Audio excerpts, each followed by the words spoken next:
o caminho inverso. Enquanto em boa parte do Brasil a tendência é repassar o controle de rodovias à iniciativa privada, no sul do país, o Estado resolveu criar uma empresa para cuidar do serviço. É claro que a decisão tem gerado muita polêmica.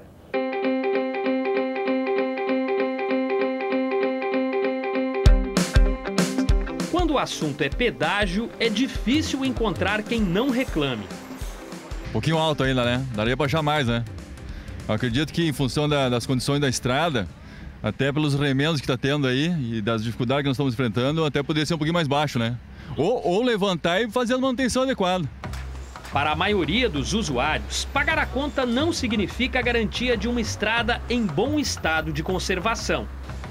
É muito caro, porque as condições da rodovia deveriam estar melhores, né, para as pessoas. Eu acho que se eles melhorarem, daí compensa.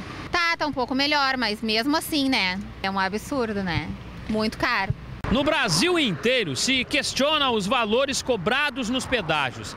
Mas o que o motorista mais quer saber é quais são os itens que são levados em conta para definir o preço de uma tarifa. Esse cálculo é feito por 55 concessionárias que controlam 283 praças de pedágio em todo o país. A definição do valor depende de custos com materiais como brita, areia, asfalto e terraplenagem. Tem também serviços de manutenção, tapa-buracos, restauração, drenagem, sinalização, capina e recapeamento. A lista inclui ainda a conta de assistência ao usuário, com guincho, ambulâncias, socorro mecânico e os chamados callbox. E até as despesas com pessoal, o lucro das empresas e a estimativa de tráfego.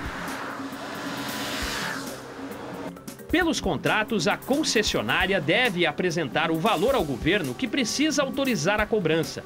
Em seguida, entra em cena a Agência Nacional de Transportes Terrestres, que fiscaliza se o preço cobrado está de acordo com o investimento feito na rodovia. Mas nem sempre é possível saber se esta conta foi feita de forma correta. Este professor da Universidade Federal do Rio Grande do Sul, especialista em trânsito, critica a sociedade não ter acesso às planilhas de custo. Aqui no Rio Grande do Sul e no Brasil não é feita uma boa fiscalização. Se não há fiscalização, os serviços não são bem executados. Outros problemas que ocorrem, né, também é muitas vezes o tempo de concessão inadequado. Por exemplo, aqui no Rio Grande do Sul, 15 anos eu acho muito pouco para recuperar o capital investido e promover um retorno adequado. Do outro lado, quem administra os pedágios justifica os valores cobrados. Para o presidente da Associação Brasileira das Concessionárias de Rodovias, os preços são compatíveis com os investimentos feitos pelas empresas. O que se leva em conta ao formular a tarifa primeiro é a projeção de tráfego.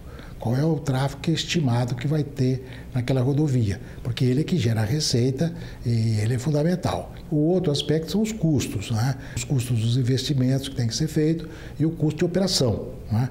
E também os custos financeiros, os custos dos financiamentos, os custos necessários. A transferência da responsabilidade pela administração de rodovias para a iniciativa privada começou a ser feita há pouco mais de uma década. Uma prática que sempre gerou conflitos e disputa nos tribunais. E se engana quem pensa que o único motivo da discórdia é o valor da tarifa. Numa primeira fase, se questionou muito o próprio processo licitatório onde foram efetivadas essas concessões.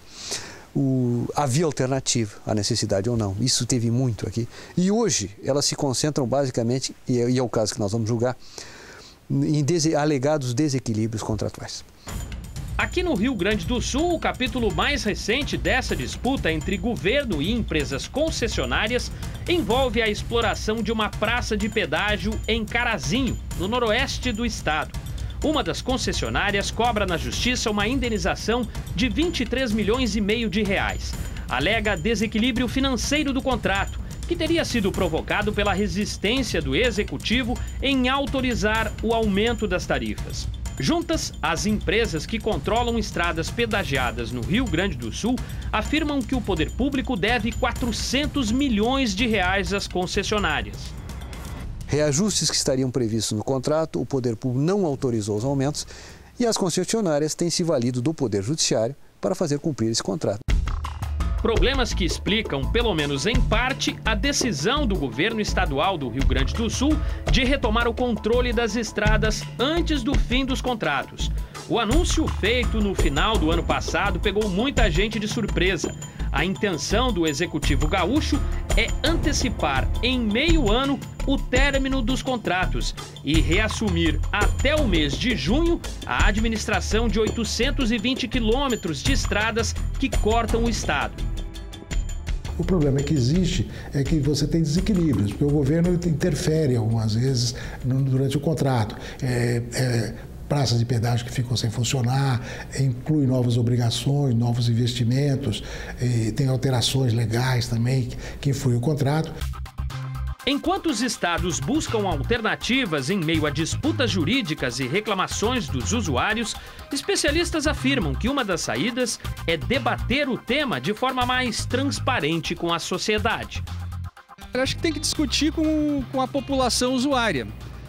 Que valor a população usuária estaria disposta a desembolsar para andar, circular em rodovias em condições, para que o Estado tivesse garantia que os insumos chegassem aos centros de produção e os produtos acabados chegassem sem problemas de continuidade aos centros de consumo.